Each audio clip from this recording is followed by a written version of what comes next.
Ho, ho, ho. Merry Christmas. Happy New Year. Welcome to New World Next Year 2026. I'm James Corbett of CorbettReport.com. And I'm James Evan Pilato of MediaMarket.com. Merry Christmas to all of you. This is our special year-end show. The big difference is we dress up a little bit, and we don't know what the other one are going to talk about. Usually, always on your New World Next Week, we've got our 3 stories. We know what we're going to talk about. We know where the points are, and we've been doing this for 15 or almost years. This is the only episode of the year where we do not know what the other is going to talk about. And for probably about the last decade, our New World Next Year 2026 episode, we look at the year past and we make a trend prediction for the upcoming year. And we usually take turns. And James, I'm going to trust that I went first last year, so you go first this year, man. What was your story of 2025? Good question. Well, in casting about for a story of the year, there are many possibilities that present themselves, and here's one that I know that you will appreciate, James. Here in Japan, every year there's an association that chooses the Japanese character of the year to describe the year, and this year's character was the character for bear. So that tells you something about the situation here in Japan, but I cast my net a little bit more broadly than that. So I decided on a different word that I think encapsulates the word of the year. And people who are Corbett Report subscribers who watched my recent subscriber exclusive video will have seen that me and Sean picked a Japanese character for our character of the year. Mine was a bit of a cheat. I used the 2 characters heiwa, which means peace, but not peace. It's peace in quotation marks, because my story of the year is the peace before the storm. So what do I mean by that? Okay, well, we could go back right to the beginning of the year and the Trump and change revolution that took place there in the United States.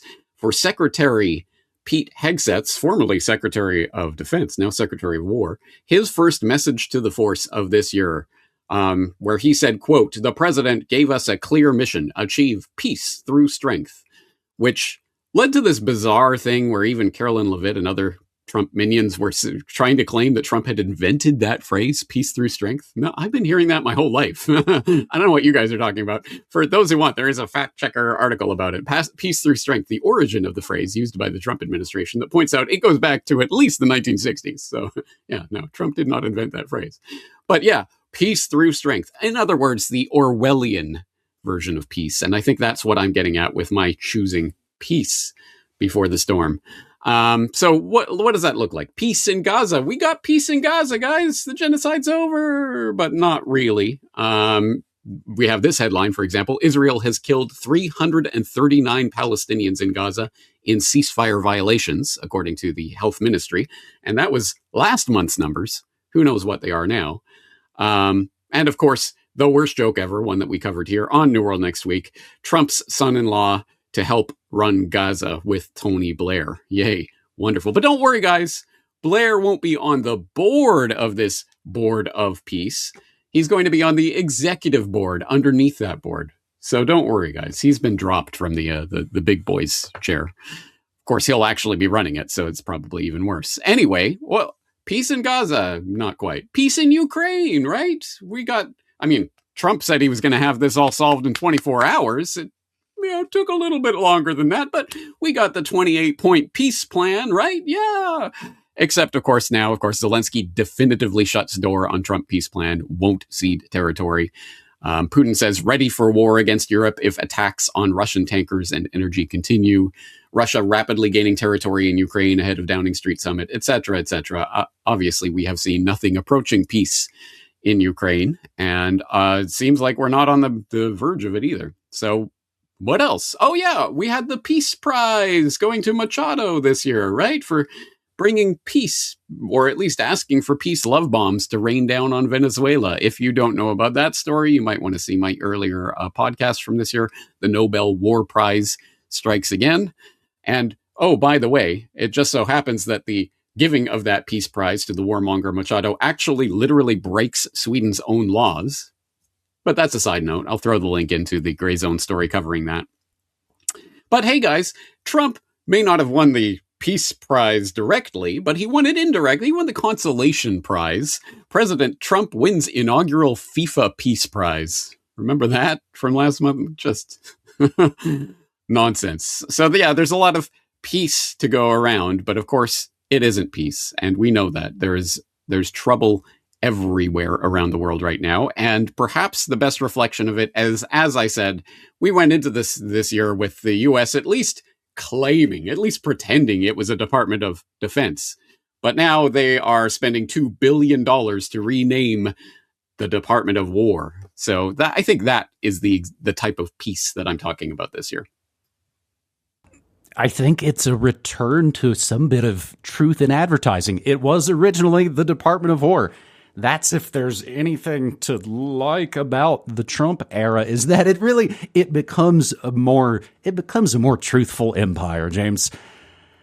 I think Carlin makes a joke about peace with honor, something about that. And so, yeah, it at least obviously goes back to the 60s and 70s, that same. And did you catch Hegseth's weird AI message? Make AI your friend. It'll be in your battle. Like, make it a part of your daily thing. Pretty strange. And he says Godspeed. So that actually helps me lead into my story of 2025. First, I'd have to say, I think I nailed my 2025 prediction. Media Monarchy turned 20 years old, and it is still the best radio show around.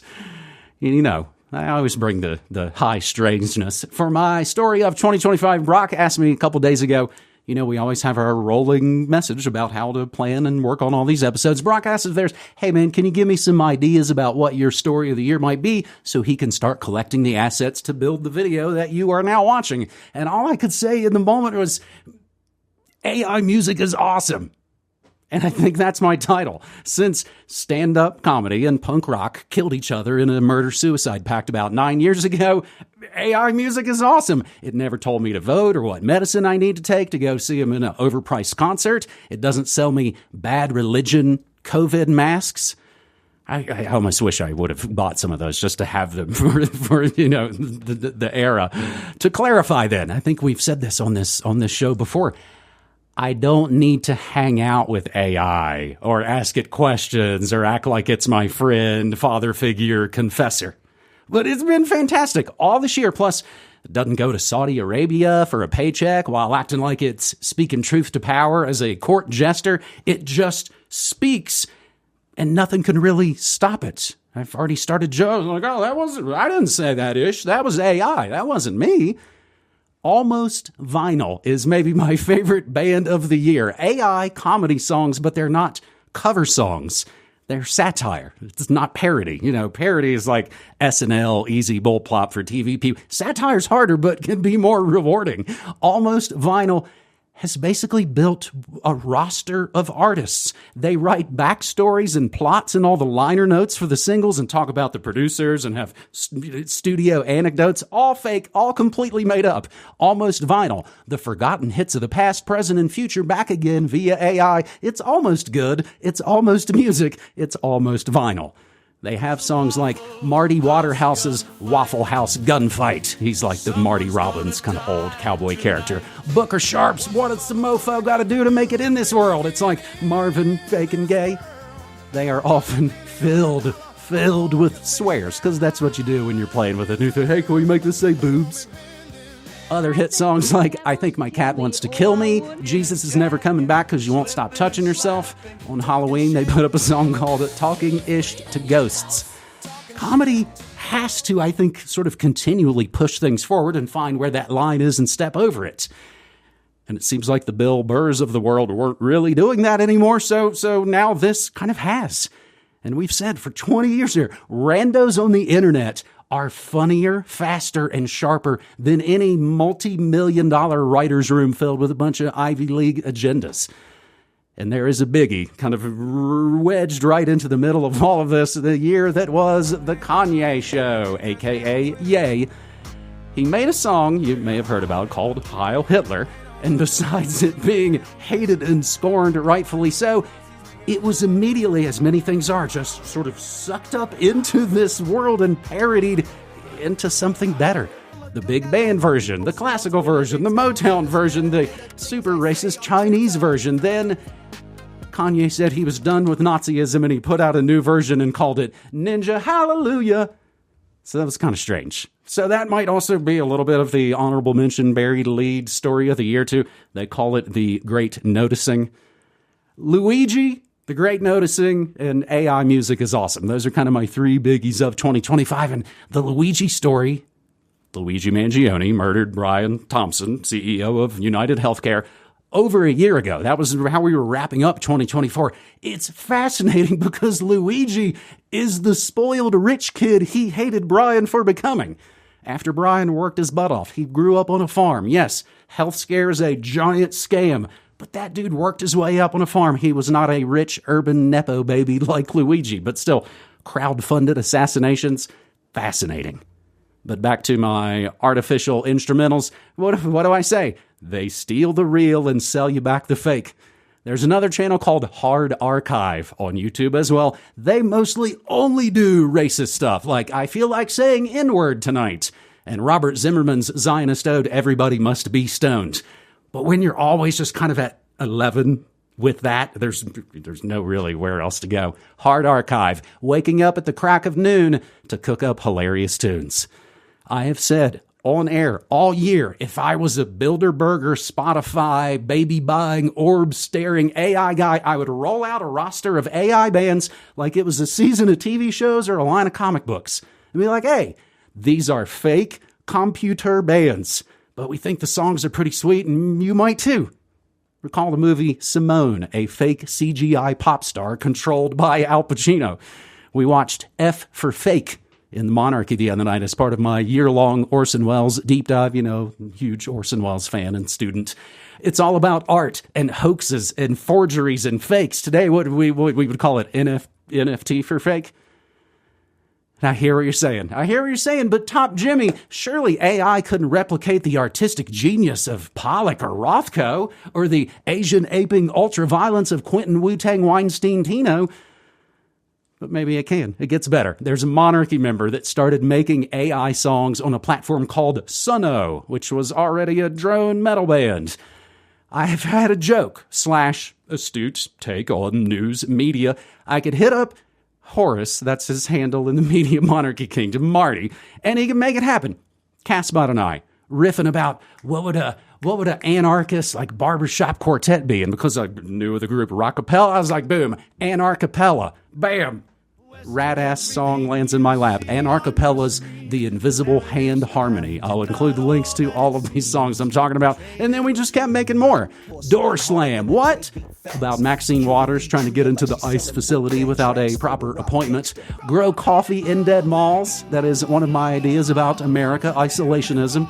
Growing hydroponic organic coffee in dead malls so we don't have to import it.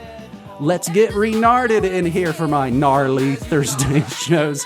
And the topper, maybe, don't hate the media, become the media. From West Virginia hills to Portland rain. It was like my instant theme song. It's going to be on my best of the year. It's basically my career story, and it is strangely touching. When the narrative's controlled by fear, stream the truth from your New Mexico frontier, brought to you by you, my dear. And again, this isn't something AI just spits it out like a can of soda. Almost Vinyl, Hard Archive, Horace, they all write all the lyrics. You write the entire song. You're not, AI, come up with some funny words for me. You feed it all of that stuff first. And then you tell it what style and you adjust all that stuff. Late 70s, Temptation, soul, not disco, but kind of like the Miracles if they were Marvin X. We kind of went deep on this and trying to figure out sort of how this magic trick was done with the other media mavens in the monarchy. Hey, and plus, they won't have overpriced garbage concerts I have to be MAGA jabbed for. I'm exaggerating. I love that some of my favorite real-world bands with real people made improbable new albums this year. Pulp, Stereolab, Tortoise, Sloan, Cheap Trick, Suede. And that's all. I'll just wrap it up that way. My best of 2025 mega music video show is this Saturday again. Media Monarchy is the best damn radio station you never heard. AI music is hilariously awesome and is, at least as far as 2025 goes, James, is going to be a part of that. It already is a part of it because, as we know, AI bands and artists are now topping various Billboard charts, etc. So it's happening, whether people know it or not, or whether they care or not, whether they like it or not. So yeah, it is absolutely an important story this year. And you know what occurs to me when you're laying that out is what was punk back in the day, back in the 70s when it was kicking off? What was it? It was a giant middle finger to the institution and the musical establishment and everything surrounding it, the industry as it existed. It was we don't need to learn more than 3 chords. We're just going to play this loud and we're going to celebrate it.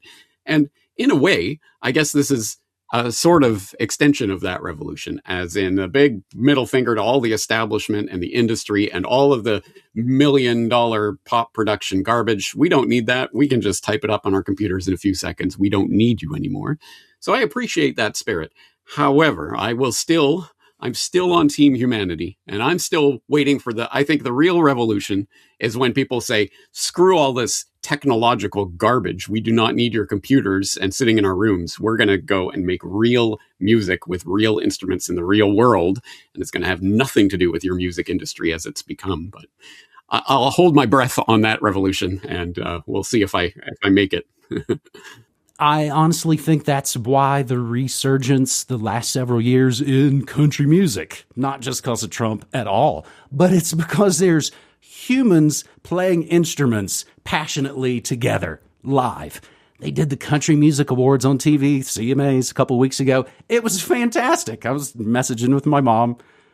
She was like, this doesn't really seem like country, she said about one of the bands. It was like, I think that's what happened. It's almost like country is the new rock.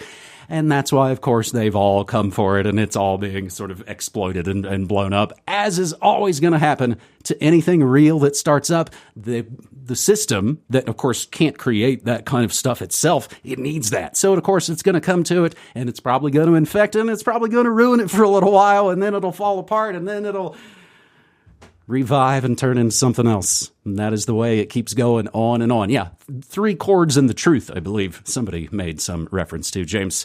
So I throw it back to you now, and we are going to put on our prestidigitation hats and look into the future for our, not again, these aren't predictions of, I'm saying that on March 3rd, this building's going to blow, or anything like. We make sure to use the word trend. We're going to see what these sort of trends. And what do you see for 2026, James? Good question. And you mentioned Luigi Mangione. You might or might not remember my prediction for 2025 was, this is how they do it, talking about the Luigi Mangione killing. And what if that was to become something this year? What if there was a high-profile assassination or something along those lines, was my prediction trend for 2025. And so I was dutifully keeping track of all the Mangione stories that were going through the news wires all year, and I was going to assemble it and go, see, it did kind of come true. And then Charlie Kirk happened, and I thought, well, okay, there it is. Mm-hmm. Okay, so that's, that set the horrible precedent for going forward, and I hope that really isn't going to be a trend going forward. But anyway, that was one grisly prediction that I did make. One that I could make, hey, now that you're talking about the AI music change that has occurred this year, well, now I'm thinking, well, a good safe bet for 2026 is coming for the movie industry next, and TV and all that. But I don't have to go so far out on a limb or think too much about this. If my story of the year was the peace before the storm, then clearly the trend for next year is the storm. So my Corbett trend for 2026, the storm. What do I mean by that? Well, as I say, we've got all this fake peace all over the place, but it's not really peace, and there's problems all over the world. And that's reflected in this crazy geopolitical situation that we're in. For example, is NATO breaking up? From globalresearch.ca, talking about the fissures that are happening in NATO between US and Europe and within Europe itself, and different takes and things. Yeah, well, NATO as we have known it may be breaking up. I'm not thinking the world empire is breaking up, but maybe there's just going to be a reconfiguring. But anyway, some big moves there. We have this story. Russia, China agree to thwart efforts to revive Japanese militarism. So I don't know if people on that side of the Pacific have been keeping track of it, but over here, it's been a big story about the various interesting incidents that are now taking place seemingly on a weekly basis between Japan and China, and target locks on fighter jets and other such things that bring us closer and closer to the brink of some sort of outright warfare. There's this story: a return to nuclear testing looks inevitable. Here's how to manage it. Well, thank you, MSM. I that's what I want to know. How do we manage nuclear testing since it is inevitable now? Or how about this one? New York Times editorial board urges U.S. to prepare for future war with China. Well, there it is. I've been talking about this for years and years and years now. I think it's clearly U.S. versus China is going to be the big U.S. versus USSR of the 21st century. And obviously, Russia's involved in that. Iran's involved in that. There's all these different pieces on the table, but I think that's going to be the centerpiece. So I think 2026, I hope it isn't, but it could be the year of the storm. However, I'm not going to go out and say absolute all-out World War III hot war between superpowers quite yet. I think that's 2027. But for 2026, we're definitely going to start seeing all of the pieces being put in place for that 2027 or later event. And I think we're going to definitely notice that the storm is here once it starts to hit. Isn't it interesting? I have a pretty brief 2026 trend prediction as well, James. And I want to clarify, actually, because you mentioned the AI songs sort of sneaking their way onto the charts. I'm into the ones that tell you right out the gate, this is a joke. We are making funny jokes, because it seems pretty disingenuous. I don't know. It seems a lot weirder for the ones to try and sneak it through and ha ha ha, you didn't know, I gotcha. I don't like that part about it. My trend prediction for 2026, maybe kind of echoing my trend prediction for this year, is something I know is going to happen, but I'm calling it the US-real pre-tribulational semi-quincentennial. Say it with me. It is fun to say. United States semi-quincentennial will be the 250th anniversary of the United States Declaration of Independence. Festivities will mark various events leading up to the Declaration's anniversary on the 250th Independence Day, July 4th, 2026. Official planning for the celebrations began in 2016 with the Congressional Nonpartisan United States Semi-Quincentennial Commission. This year, President Donald Trump created the White House Task Force on celebrating America's 250th birthday to also promote and plan events.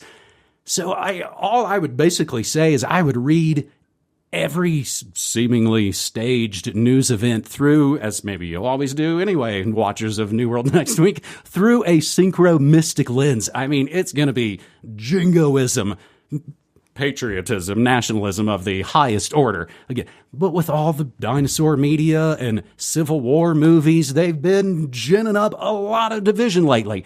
And it does kind of feel like both fake sides have gone insane. It seems like everybody's on SSRIs and smartphones, and it's become really easy to despise everybody.